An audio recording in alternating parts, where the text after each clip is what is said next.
But there's another news article that came out this week, Brian. I think you posted about it on our social media. Yep. And our viewers did a good job commenting. I think they were right on the money. But pretty sad. We've talked about we're being in the golden era. Maybe we're to the end of the golden era. Maybe this is a sign. What happened, Brian? I hope we are not to the end of the golden era, but Ford very quietly I'll add, announced that Yeah, Mike Levine didn't talk about this one. this wasn't on Levine's feed. Interesting how that works. The Maverick was, and the Lightning and everything else. But anyways, the Ford Mustang, Craig, 2022. This is still the S550 chassis, still a Coyote V8, all the things we like about it. Yeah, no change. So no change. No change. Well, except the horsepower rating is there's no look. It's down. Okay, so it's down on all V8 models, all Coyote V8 models. Wait. Down? It's not a new engine. It's not a new chassis. No, it's not mechanically it's the same. It's down. It's down. Yeah, mechanically the motor, valve cover to oil pan, unchanged at all. Hello, welcome to Brake Check. I'm Craig. And I'm Bryan. And this is episode 18. Brian, we are fresh off the Texas Truck Rodeo down in Bee Cave, Texas. And boy, do we have a lot of content coming our listeners' way. Oh, man. Yeah, our last podcast, we were actually on site and filming from our hotel, actually. So we are back. We made it. We are sunburnt. We've burned a lot of fuel. We may have used some tires, both on and off road, and had a ton of fun. Like Craig said, a lot of content coming your way, a lot of stuff in the edit queue, and stay tuned for that. We'll be trickling that in between our normal schedule. So enjoy that this whole next couple of months, most likely. Oh, absolutely! It's going to be a lot of stuff. We met a lot of cool people. You know, one of the neat things, Brian, I have to say, this is not even an actual specific car thing. This is just the kind of the industry, a little inside baseball here. There's a lot of really neat up and coming. They used to be called auto riders. They're now content creators, and there's some really good people in our Lone Star State, and it's neat to get to know some of them better and see what they're doing and how their channels are growing. And it's just a lot of cool people in the industry right now that are just good people and really just fun to see what they think about cars. So, oh man, yeah, you nailed it right there. And in fact, we were talking on the way home, Craig, about how we drove all these cool cars. We got to experience different trails and stuff. But at the end of the day, we got to meet a lot of people that we either already knew or knew of, and but we got to spend some time with them, get to know them, and it's just cool. It's cool to see different outlets within our region, and actually across the country. We had some people come in from Florida. The Radies, Joe and Lori Rady, came from Florida and visited, and all the manufacturer reps and everybody else that came across the country. Really cool, neat thing to be a part of, and we actually get to be a part of planning this event down the road. So looking forward to that and things we can add to and hopefully improve if at all possible. And although it's hard to improve, it was such a good event. It was, yeah. It was fun. And the other good thing, of course, at all these events, anytime we do any of these, where we have a lot of cars in one spot driving the exact same places, you really get to compare cars well and objectively. Yeah. You know, whereas normally we'll get a car for a week and then we'll not have something, then we'll have something for a week, or we'll go to a dealer and we'll have it really quick and we'll drive it to a different spot depending on the car. When you have cars back to back to back to back on the exact same course or trail, you really get to find the differences between the brands and makes and models. It's pretty neat. Oh, it's awesome. It's almost like a controlled environment. So you really do get to do some lab style testing, like the same vehicle or multiple vehicles on the same environment, and really put them head to head, see how they come out. So with that, we have two vehicles we're going to talk about kind of together. Normally we'll kind of split them up and talk about two different vehicles independently of each other. These two vehicles are so interconnected that I feel like we just have to talk about them together. And we've been in so many of different versions of these lately, and we're in one of them now this week that we're just going to talk about them across all the trim levels. We'll just talk about all of them. So, and those two vehicles are the Ford Bronco, the real one, not the Sport. Well, I don't want to say real one. That's not nice. Because the Bronco Sport's great. In fact, we love it. And it's funny now that the full-size Bronco, let's call it full-size Bronco, Craig. But it's the midsize. Well, I know, but people refer to it as a full size because they Okay. don't get it. And Yeah. and it does look big. Like, it visually looks huge, even though it's about the size of a Ranger, a little bit bigger than a Ranger. Yeah. And yeah, so many people have gotten used to the Bronco Sport. You know, I say people, those that are not car enthusiasts or not in the know or in the industry, and they see a Bronco Sport and go, "Oh man, that's cool. It's a lot smaller than I thought it was, but cool, whatever." Right. And then they finally see a full size Bronco, which the regular Bronco, and they go, "Wait a minute, what's that other thing?" And now Mm-hmm. we're getting a lot of I'm picking up a lot of hate on the Bronco Sport, and I've defended it in text conversations with people I know personally 4 times in the last 2 weeks, Craig. 4 times. And I'm sorry, it's a brilliant little crossover. It's awesome. And It is. it performs well. It's very, very quiet. And look, we'll get to that in a minute on the full size Bronco. But that's something that the sport is really good at. And I think it's going to check the box for a ton of people. So Mm-hmm. don't write it off. I think it's awesome.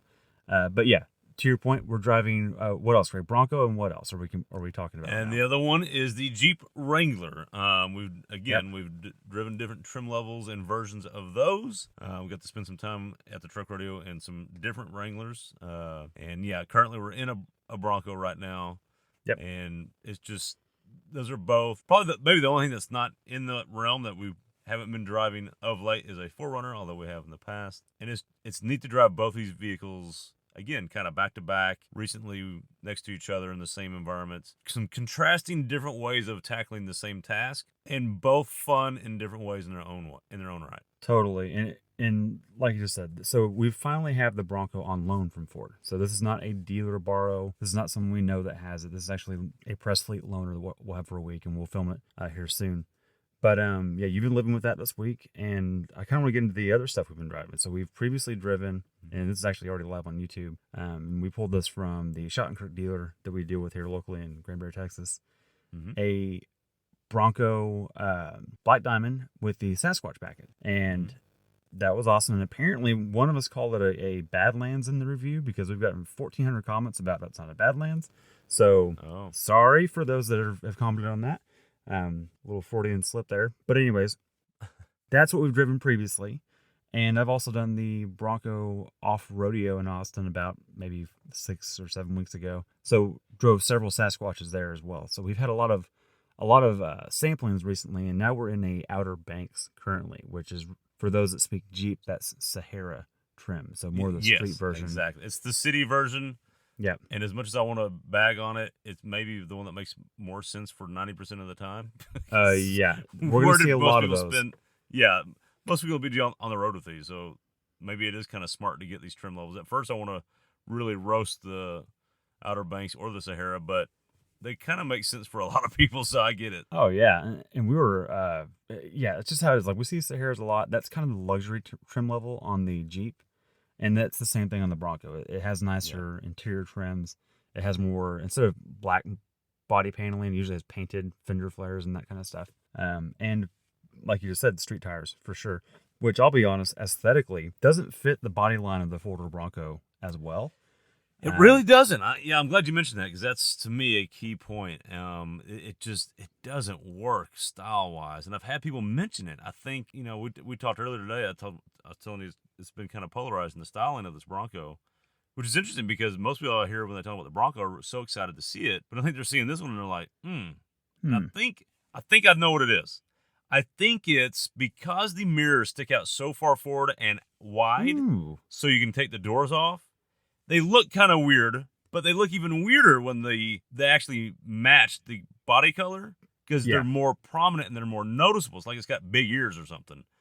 Versus when they're just black in a lower trim level, they're less noticeable and they don't stick out like a sore thumb. I think that's part of the problem.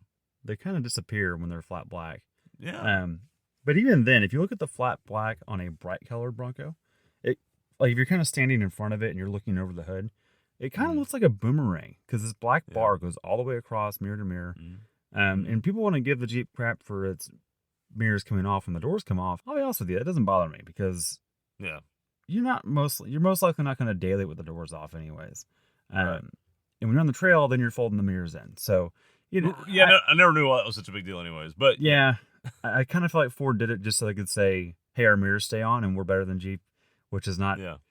really a statement that I totally agree with. I think you're just Well, different. I also think they did that because it distracts people from the windshield not folding down. Which is also a non-issue. And credit to Ford. People want Jeep Agreed. people want to come back and go, "Oh, you can't fold the windshield down." I go, "Okay, when's the last time you put your windshield down?" And the answer is No, never. never. So, yeah. Okay. And what I was going to get is I think I've got an opinion on why the styling looks weird on the Outer Banks, and I think it's because it looks a little bit like a Ford Flex because it has the flat top roof. It's not that tall. It doesn't. The tires don't look very big. They're still 18s. They're still a pretty tall No, tire. that's definitely. I disagree with that. It looks like a Flex. I mean, I get where you're going with that. I think it's because but it's the other things you're talking about. It's the tires don't have presence. The mirrors stick out too far. The running boards make it look lower than it really is. It's really not that low. It's got pretty good clearance. And then the front bumper is kind of bigger, so it's less. There's a little more overhang. So everything just looks a little more not as purpose built like the other trim levels do, and so which takes away from the whole spirit of the Bronco to me. And I think that's what's going on there. Just like I think the Sahara looks a little weird with the big side steps. That applies there too. Sure. Yeah. Although it does look less low. This looks lower than just aesthetically. I know it's not low. It still has good ground clearance. It still does a lot of stuff, but the Outer Banks to me looks more like a Flex. It looks lower and flatter. And a lot of that ground clearance and tires, I think, makes a huge difference to it. And because we've seen the 4-doors with the Sasquatch package or even the Badlands, and that just doesn't apply.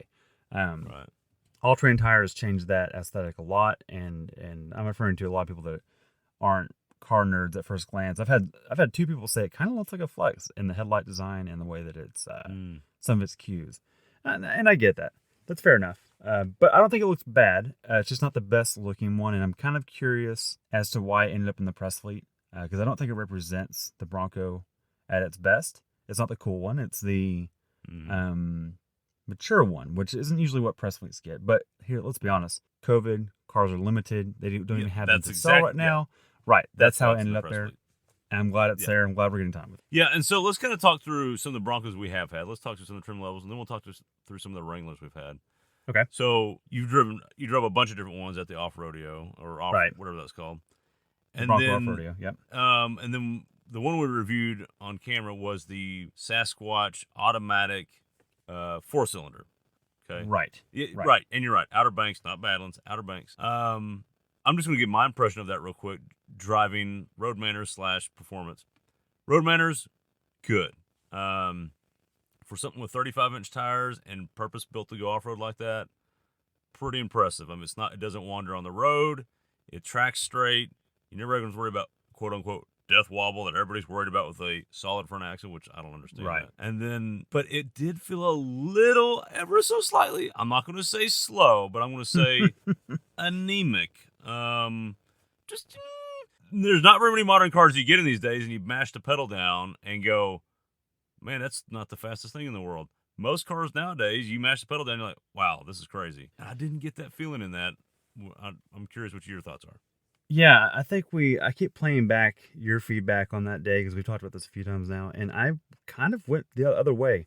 And I think part of it is expectation, right? Because I've driven the 2.3 and other Ford products, and I've been like, oh, it's good. It's not brilliant. In the Mustang, it doesn't feel fast.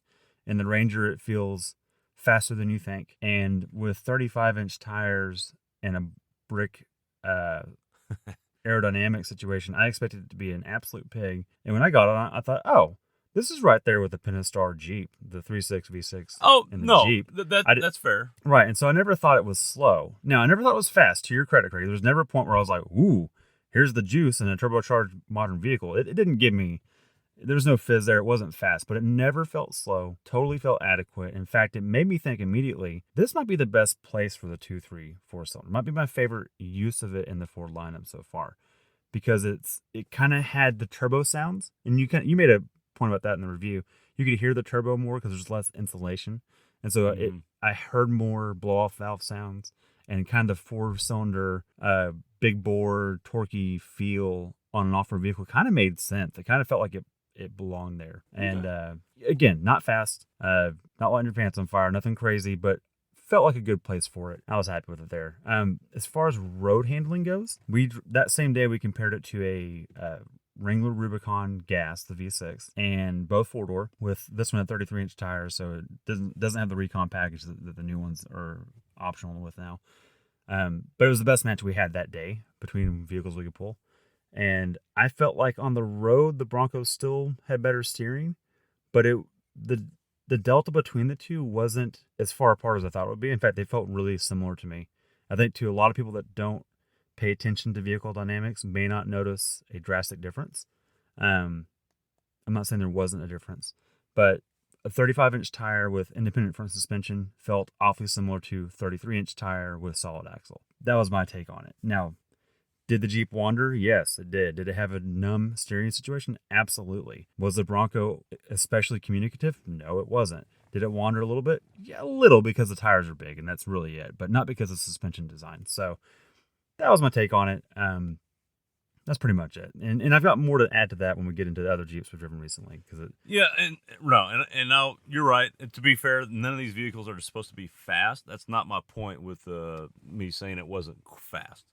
Oh, sure. I'm not saying I wouldn't get it, but I did notice, this isn't the fastest. But to your point, the Outer Banks is the 2.7 twin turbo V6. Mm-hmm.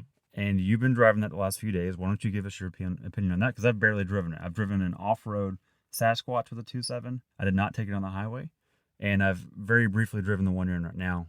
I don't have a lot of feedback. So what's your take on it? Yeah, and I'll dive into that. And just to comment on the Wrangler Rubicon, agreed. It did wander a little bit more. Was it terrible? No. But it did wander more. You could definitely tell I had a solid front axle. So for sure. For sure. Okay, so now on to the Outer Banks. We've already touched on it. Don't understand the styling of it, and I don't think it's the best use of it. I think it's kind of weird, a little funky. Sure. Yeah, it does look funky, doesn't it? It looks more funky than one with off-road tires. With off-road tires, you're like, yeah, that look matches that stance. Right. This is a little confusing look. Yeah. And but I'll say this: it's very comfortable. I mean, and we noticed this in the Outer Banks, the Black Diamond as well. The Bronco's a comfortable place to sit. For sure. And the Jeeps are too. But Ford has done a good job with a vehicle that's this purpose built to be this comfortable for you could daily this sucker and not be annoyed by driving it around is impressive. Totally. In the Outer Banks, you just get even more goodies. So, which makes it even just ups the comfort level. So, yes, this one's got the 2.7 V6, twin turbo V6 with the 10-speed. Both have 10-speed automatics. We've commented 1,000 times on all the Fords with the 10 speeds. It doesn't seem the most dialed in or well programmed. I don't understand it. So does it still feel not the most dialed in? It really does. The transmission itself, yes, it does. There's something that's just off with it. It's not bad. It doesn't feel bad quality. It just isn't the smoothest. Again, comparing it right back to the Wrangler that you're driving back to back, that Wrangler's got the ZF8 speed, and it just shifts exactly when it's supposed to. Every single time. Never hiccups. You never catch it out when you're like.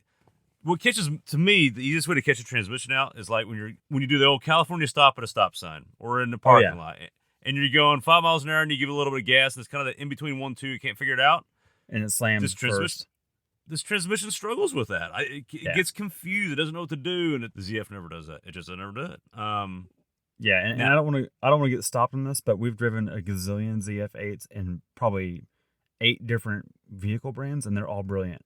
And then when you get in, anywhere from $30,000 to $460,000, that transmission's and everything, and it works. And then the Ford 10-speed has never been brilliant. It's always been okay. Yeah, and we've driven that 10-speed in a gazillion different things, Ford and Chevy. Yeah. And it's never brilliant in the Fords, although not bad. It's just not never brilliant. Terrible. It's just not. Yeah. Knowing that the ZF8 exists, my standard raises a little bit. Well, and then also knowing that the 10-speed exists in GM products and doesn't do that. It's exactly. Annoying. It does make me think that an aftermarket tune might be the solve there, because the hardware is there, right? The hardware is probably really good. Okay, now here's where I run into my problem with this 2.7 V6 though, and here's what I mean by problem. Okay. Ford gives you 3 powertrain options. You can get the one we just talked about, the 4-banger 10-speed.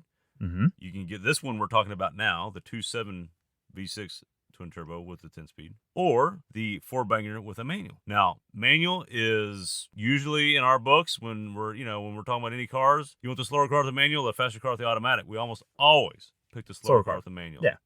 And I still think I would lean that direction if I had to go buy one tomorrow. But here's the problem, Brian. And we've talked about this before as well. Ford's best, I'm just going to go ahead and say it. Ford's best engine right now might be the 2.7 V6. Ooh. Look, when the Coyote exists, it's hard to agree with you. I understand. But I take your point because the Coyote doesn't fit in a lot of things, whereas the 2.7 fits in anything. Front-wheel drive, rear-wheel drive, you name it, they can make it work. It's a sleeper of an engine for Ford. It's because it's incredible. Good. Yeah, it punches way above its weight. Like the first time I drove one was in a full-size Ford with a 6-speed trans, not the 10-speed. And I was just blown away, completely blown away. And every time I drive one now, I'm never less impressed. It's really, really good. It's durable. It's reliable. It's quick.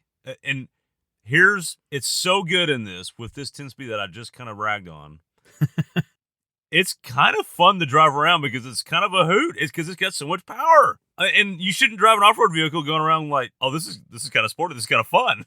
Yeah. And I keep like just having fun with it because it's got more power than you expect it to have and something like that. So I just wanted that's my point on the Outer Banks that we're driving right now is that 2.7 is just incredible. Okay, so to recap, the 10-speed is what we always thought it was. The 2.7 is always as brilliant as we thought it was. Yep. The Outer Banks is not the one for us, but still a great vehicle. It's just not the one we would. In fact, look, we've played with the building price on this thing on the Bronco for, I don't know, a year and a half now. And, which today, by the way, green is available. Thank goodness. Yeah, we've lost a lot of hours on that thing. Thanks. Yeah, for sure. And the Outer Banks but it's all research for our viewers. So. Oh, for sure. Oh, yeah. For wives who are listening, it's research for the viewers. But I've never once considered the Outer Banks as the one I would select. Just period. Absolutely not. I've also never built a Wrangler Sahara, to be fair. Exactly. It's just not the one for us. That's all. No. Okay. Now, Brian, there was another Wrangler we drove. Speaking of performance, I want you to talk about that one. Okay, let's talk Jeeps. And I want to bring up our friends in Tyler, Texas with GT Garage Talk because they actually have some merch that says Team Jeep or Team Bronco.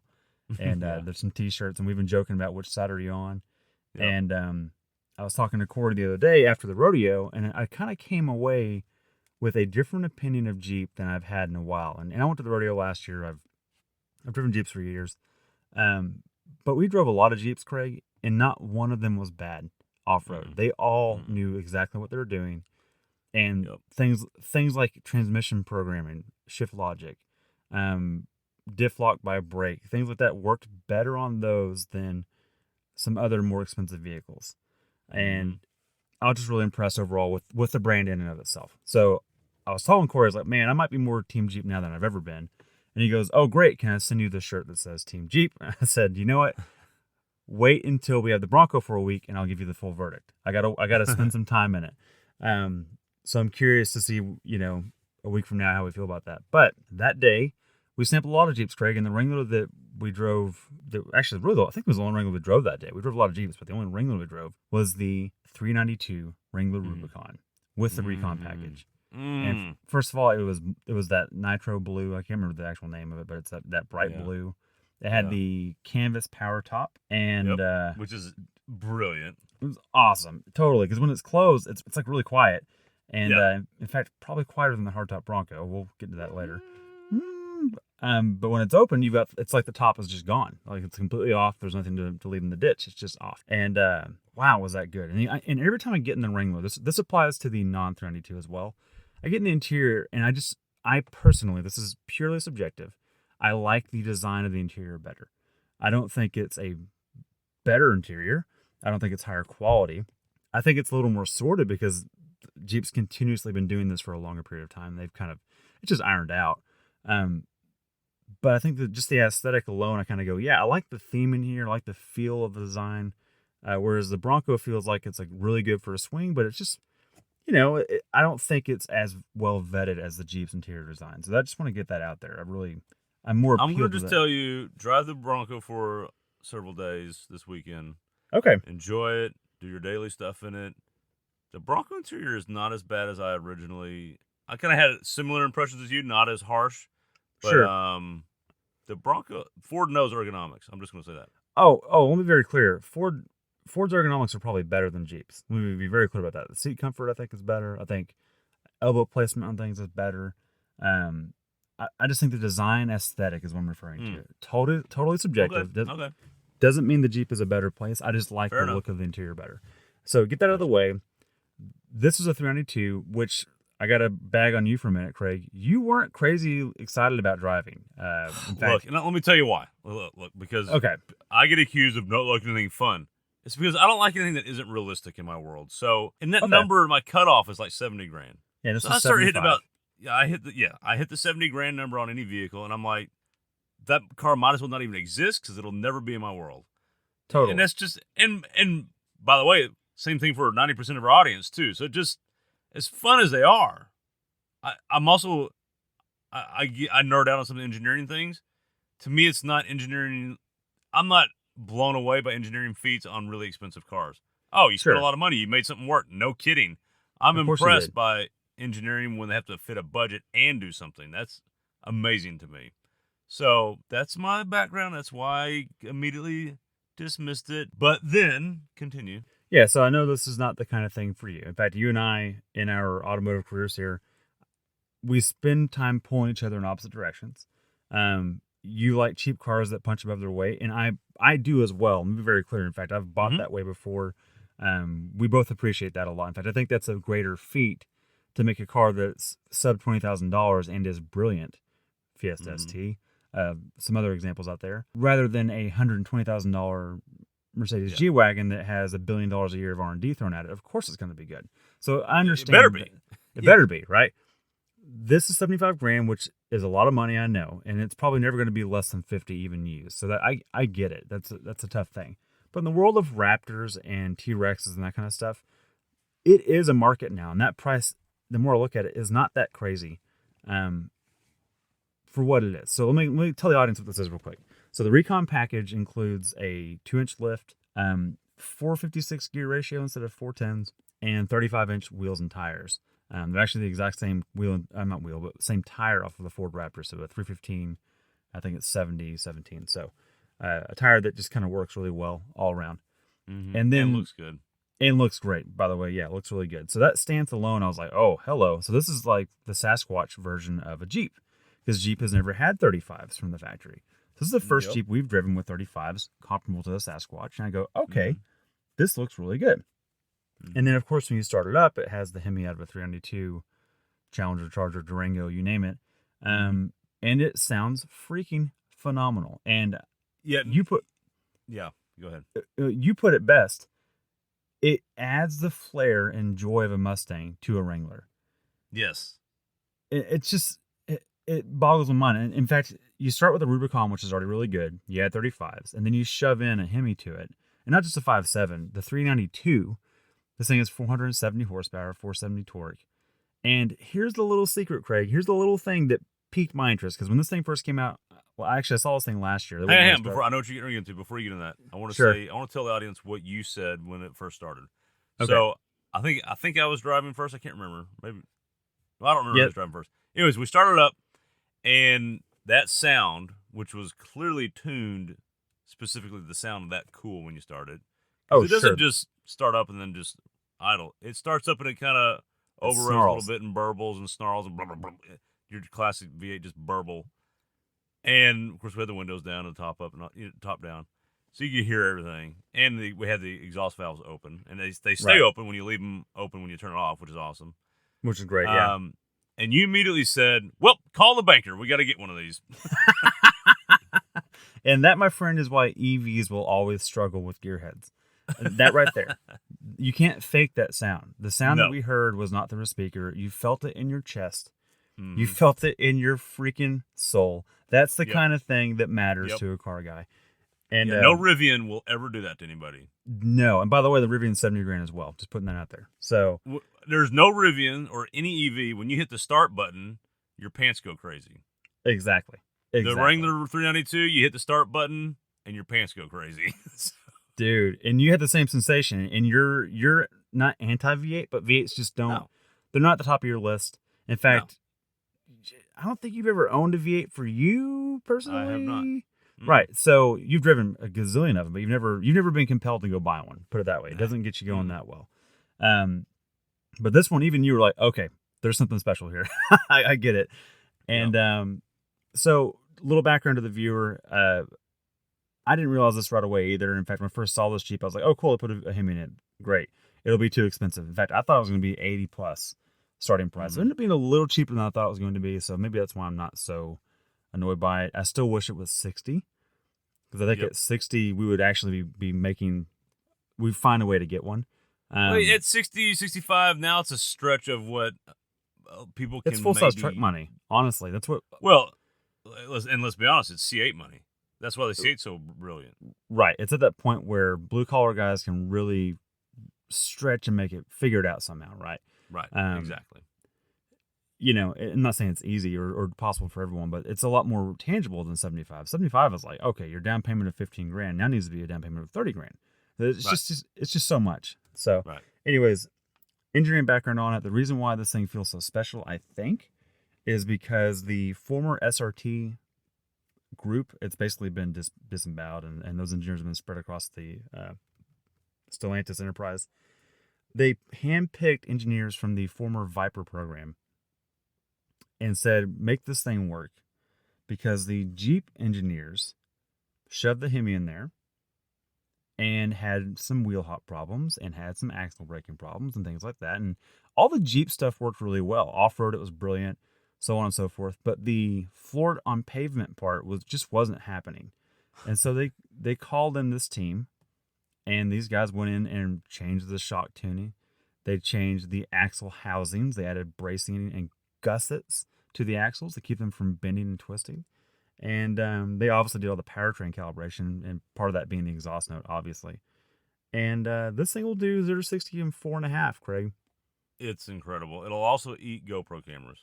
Oh, yeah. We lost the GoPro camera on launch. And actually, I went back and found the footage on this. It didn't fall off on launch, Craig. It fell off on the 1-2 shift.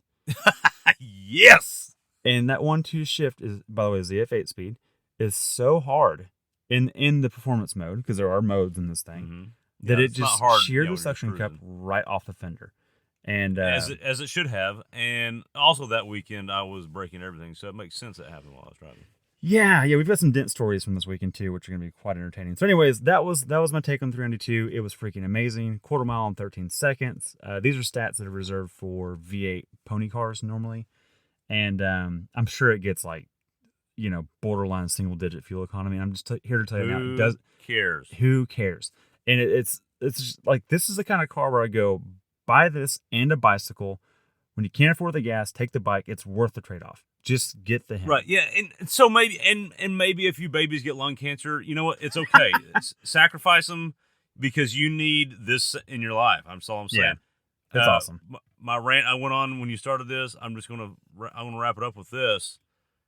We always check where we're at on cars by we're building and pricing things and going on car listings and seeing what we can find out there in the marketplace.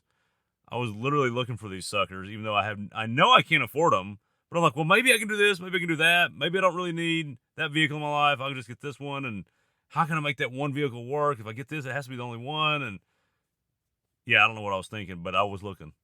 Yeah, I was looking too. I have no means to make that happen independently, but and I'm just going to tell you what I'm getting. I think all black just looks awesome. It does look awesome in black, doesn't it? Yes. It's quite brilliant. I like the blue that we had there that day. That really spoke to me. Green's one of my favorite colors, but that Sarge green seems way too mature for that Hemi. I would not. It doesn't work with that. Yeah, no, you need something bold. I was actually, when I was building it, was going with the black, and it has the lettering and on the hood gold. is actually gold. It looks and awesome. I went with the gold wheels. Ooh, there you go. Okay. Well, glad we solved that. Craig's getting a V8 Hemi finally, and the world will be a better place. Yep. Okay, so with that, let's move on to some news. We don't have a whole lot here, and we had a lot to talk about those two Broncos and Jeeps, so we're going to make this a quick segment. But we do have one that is not good, and Brian, we'll get to that one in a second. But first, I'm going to go over the quick one.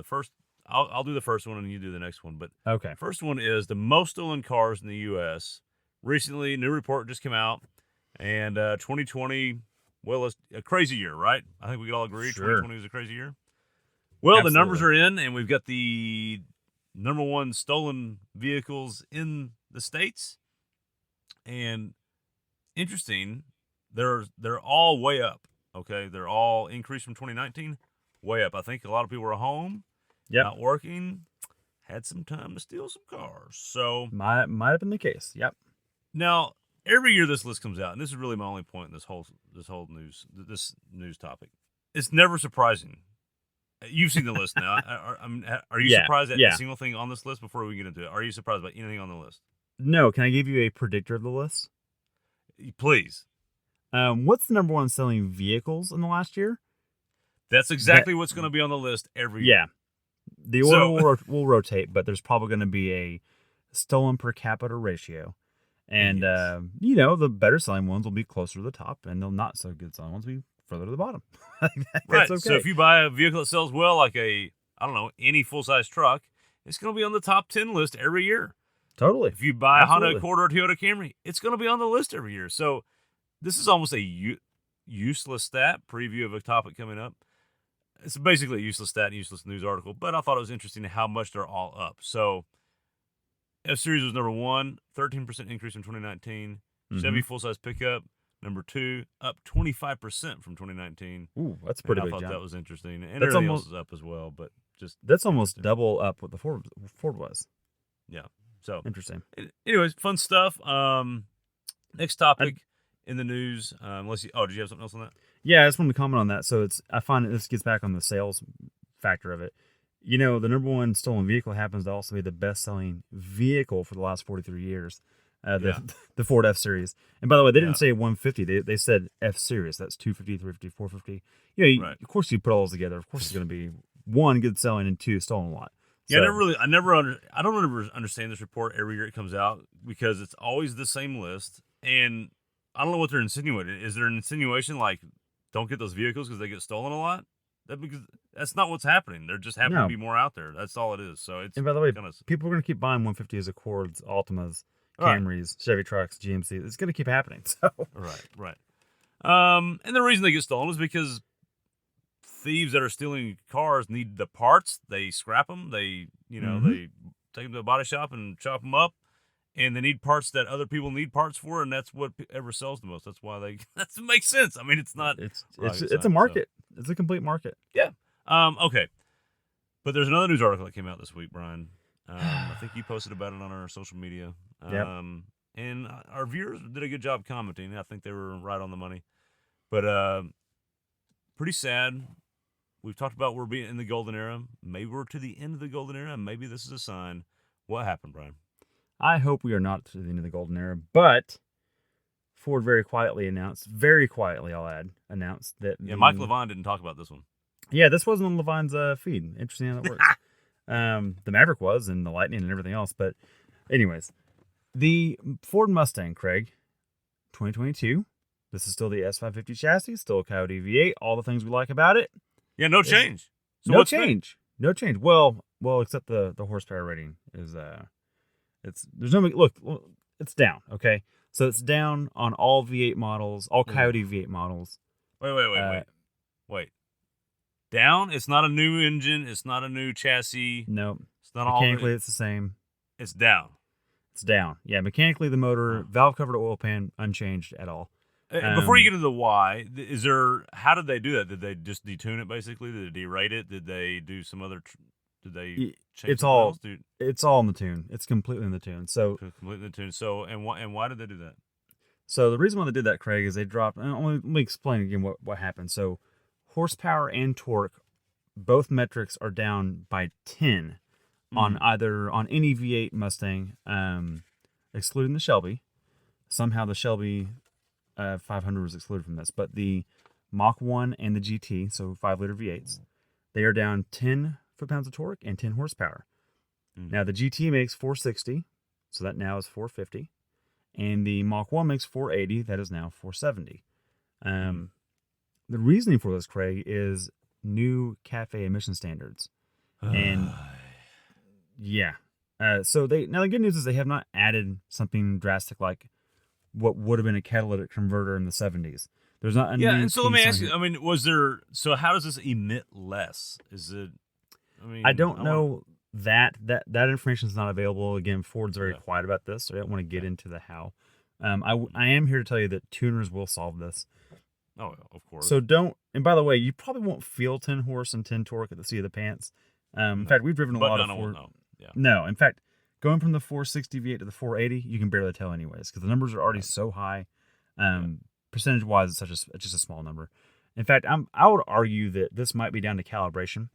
I feel like go to one dyno one day and a different dyno the next day. 10 horsepower is within that variable of day to day Good point. metricing. So It's so minute. I'm almost surprised this was even announced. I mean, I guess they had to announce it so I that guess there they wouldn't have be to any. because I think the Ford. official rating.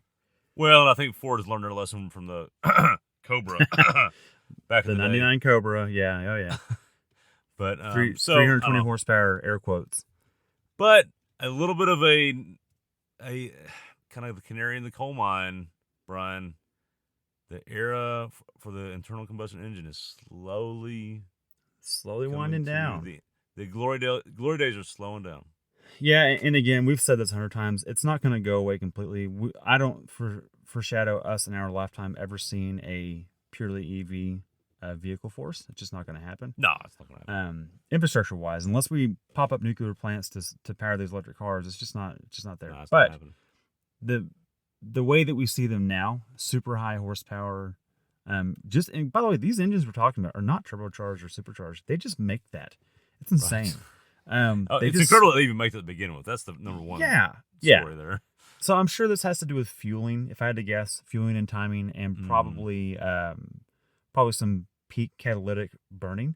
Cats they need to be warm to work, and it might be as far as down to when they do dyno tuning, the engine's cold enough, and at that temperature the cats aren't working fully, so they have to trim back fueling. So who knows? But at the end of the day, what this does represent is that the V8 as we know it is starting to get choked down a little bit, ever so slightly. This happened in the late 70s. Ugh. Yeah, but they're choked down a lot of it, so I don't think we're going to see that. I hope we don't. But this is the first sign we've seen of current V8s losing power. That's really what this signifies. That's the big, and to me, that's the big news story here. Is not the actual numbers here. Right. You're right. No one will notice this or even know. They'll forget all about it, and only car nerds will know that. Oh, well, in the 2022 model year, that's what Yeah. No one else will ever know. What's amazing though is I cannot remember. Of course, we grew up in the 80s and 90s. Things started off bad in the 80s, and they just got better our entire lives. We've never had to live through anything where anything ever got rated lower. And so this is the first time I've seen that, and that's interesting. So, anyways. I am curious. I'm curious. I'm just going to state this. I guarantee you, if you put a 21 Mustang GT on track and then put a 22 on track, the performance metrics will not be different. Maybe they learned some lessons from VW. No, that's not what I'm getting at. I'm getting at the number's just okay. not big of a 0-60 in 4 seconds will still be 4 seconds. It won't be 4.1. It's just they haven't lost enough is what I'm getting at. But also it'd be okay if they learned some lessons from VW. Just saying. Okay. Okay, all right, move on. We've got this, and this is gonna be our last topic. That is, Brian, there's a lot of car stats out there. So you get to it used to be in the back of car and driver, there was actually basically a spreadsheet printed, and you had 0 to 60 times, you had MSRP, you had who knows whatever. Now you go on the internet, you can go on all these different websites, you can pull up all these spec sheets and data sheets. You can go to any media website for any manufacturer, they can give you 1 trillion stats. But there are some common stats that some are useful and some aren't so useful. I want to start off with the worst car stat, or maybe the most overrated car stat. Okay. Do you want to go first? Or do you want me to go first? I'll let you go first on this. Okay. I saw this on a tweet by someone else, and I'm stealing it directly from them. And it's what's prompted this topic for us. And they said the most overrated car stat is the 0 to 60 time. Sure. And I'm actually just going to steal that straight up. I agree. I think that is the most overrated car stat. And here's why. Yes, you do learn how quick a car is. Okay. And to me, like it's it gives you an idea of, to me, like merging in the traffic or something like that. Okay, it should be able to be good at this. But I would argue a better stat there would be your 30 to 50 or your 5 to 60 is a more real world I was just stat. about to say that. Who does 0 to 60? Not very many people do 0 to 60. They just don't. Nobody needs this stat. I even like the quarter mile time better. That tells me a lot more. In fact, the trap speed in the quarter mile time maybe even tell me more than that. So to me, so this is an acceleration metric. This is a metric of moving forward in a certain amount of time at a certain rate. Okay, right. Not even distance, just rate. Right. And so I would just argue that there are other metrics within that acceleration category that tell you so much more. And so because of that, I'm calling this the most overrated car stat. I want to add something to that. I'm going to agree and disagree. So the reason why I agree is because this is the type of stuff that causes cars to be less fun to drive. And what I'm getting at is, and this is just one example, there's a few out there. The Porsche Cayman GT4 is known to be a brilliant car, except for its gearing, Craig. And the reason why is because second gear lasts till 60, third lasts till like 90 or whatever. So basically, by the time you've shifted into third, you're already going to jail. You can't really enjoy the car on the road. The reason why it's geared that way, there's two things. One, to not beat the 911, and two, to get to 60 in one shift, not two. Yep. There's also been the third gen Viper, I believe, hit 60 in first gear. That was another example of, it's like, look, now that one was more of a case of putting the power down and not letting the tires off, so I get that too. And the Mustangs had a little bit of this problem before. It's crossed this before too, where it's like, look, if you put a third shift in there, it's more entertaining. More entertaining, but your time goes down, but right, so many and people so look at it. The opposite of this would be the Miata. They don't care about 0 to 60 times, and you shift it 4 times by the time you get to 80, and you're having so much fun along the way. So that's one reason why I'm with you. The reason why I'm against it is because, or the reason why I'm for it is because it is kind of a yardstick. Yeah. The problem with the yardstick is it's like when someone takes a step, you say that's 3 feet. Well, look, a short person or short leg person could stretch as far as they could to get that first 3 feet, then they're gonna have trouble running after that. The next 10 feet. Right. So it's like when you change gearing, it's like, come on, it doesn't really matter. Can I give you my worst car stat? Yes. Screen size. Screen size. Screen size. That's a good. I thought you were going to say the Nürburgring, which would also be a contender.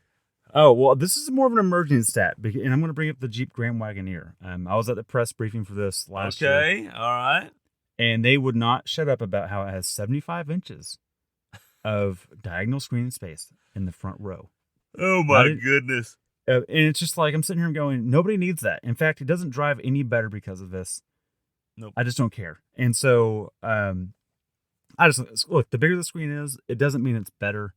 It's nice to look at, but often it's more distracting to use and live with every day. We don't need bigger screens. 8 to 10 inches is just about right. Resolution. Resolution is way more important. Resolution is way, way more important. In fact, Bluetooth audio is really all you need, and an easy to use interface. That's it, the end. Well, you're correct on this stat. I will add to your point. The Outer Banks Bronco has a beautiful, I think, 12-inch screen. I could be wrong. Yeah, it's 12. And it's great. Driving home tonight in the rain with some family in the car. I didn't have the radio on because it was noisy, so I couldn't really listen to the radio anyways. I didn't need nav. So what did I need the screen for? They don't leave me anything else useful enough for me to leave it on. I figured out how to turn it off, and it was way better. Yeah, exactly. But especially at night. That's a good point. I just turned it off. I don't need it. That's a good point. At night, it's one of those things where you go, this does not make this any better. No. So yeah, backup cameras are great. Have good resolution for that. Sure. 6 to 8 inches is probably plenty for a screen size for backup camera. Just put it out there.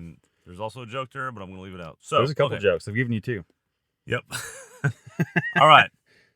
You think, now let's move on to the positive of this, the best car stat. And so we made up a kind of a scenario. Bryan, you're picking a car. You get to judge it on one stat or maybe a few stats related to that one stat because it's hard to pick just one. So I don't want to completely limit you to one. But if you would focus on one, if you want to throw a few in with it, because you kind of have to kind of go with it. I understand. That's the only thing you get to decide if a car is good or not. I want you to go ahead and tell me. I think I've got the winner here. You think you've got the winner. Go for it. What you got? Look, this is going to be, I'm using my performance car headset on right now, okay? Because this is not a metric that applies to everything, but this is a metric that applies to a lot of categories. So really this applies to any category. Okay. And it's going to be weight. Ooh. Vehicle weight. And I've got two other metrics that I really value as well, and that's going to be quarter mile times and, like you alluded to earlier, trap speed being the more important. But that really, because that's an indicator of power, but the quarter mile time is an indicator of category. Like, okay, this car's hanging in this territory, and not, the finite number isn't like, I'm not getting down to decibels, but 12-second car, 11-second car, 14-second car, that kind of thing. I'm with you. And then another one which alludes to dynamics. This is not as important as weight, but wheelbase is really important for a performance car. Okay. That tells you about turn-in and handling and driftability and all those kinds of things. But really, weight's the number one for me. But wheelbase helpful without knowing the overall length? Yeah, absolutely. Because in terms of handling and grip on the ground, wheelbase is really all that matters. Overhang doesn't really apply for a performance car. Okay. Fair enough. Yep. So you didn't answer the question. I did. The most important stat is weight. The most important stat is weight. That's what you're going with. Yes. That's pretty good. I mean, I'm going to give you props. I did not think of that one. I'm impressed. It took me all day, Craig. It took me all day, but I came up with it. But here's your problem with that: 2,500 pounds or 4,000 pounds. That's the only stat you get. What car are you buying? Well, category of car really is almost needed. No, you don't know. This is the scenario. Oh, you get one stat. 2,500. Absolutely. Okay, you just got a Mitsubishi Mirage. You gave up on the Mustang. Yeah, that's okay. Okay, here's where I've won this category. You want to know why? Here's my stat, and you're gonna be so mad at yourself. Transmission. Oh, is that even a stat? Yes, it's a stat. Pull up specs on any car. They have engine, transmission, has horsepower. What type of transmission is the most important stat? Manual or automatic? That's the most important stat. Well, let me correct that. Manual, automatic, DCT, or CVT. Sure. Yeah. You pick the manual. 3 of those are brilliant. Yeah. Yeah. So, anyways, that's there pretty, you go. That's pretty good. It's actually pretty good because a 2,500-pound car can still be a crap auto or a CVT. So yeah. Now, if we combine our stats, we may have the super stat, and now all of a sudden, let's change it up. Okay, 2,500-pound auto or 4,000-pound manual. What are you getting? 2,500-pound auto. Look, this is a harder one because now I'm going at 2,500 pounds. It's an economy car. It's automatic. I'm assuming that's not a CVT or not a DSG. Oh yeah, we'll go. Torque converter unit. Torque converter. Yeah, I'll go manual because I don't mind a big car that I can shift gears in. Exactly. And then if you reverse it, it works. 2,500-pound manual or 4,000-pound auto. Yeah, it's going to be manual every time. You're right. I think the transmission is more important than the weight. Yes, I won this. Yes. Okay, well, before there's anything else for me to lose this, let's end the show here. Okay. Thanks for listening. Brian, people are supposed to go somewhere. Tell them I've given up on this whole thing. BrakeCheckShow.com. That's it. Thanks for watching. We appreciate you watching. Still with that nonsense? Yep, I'm staying with it.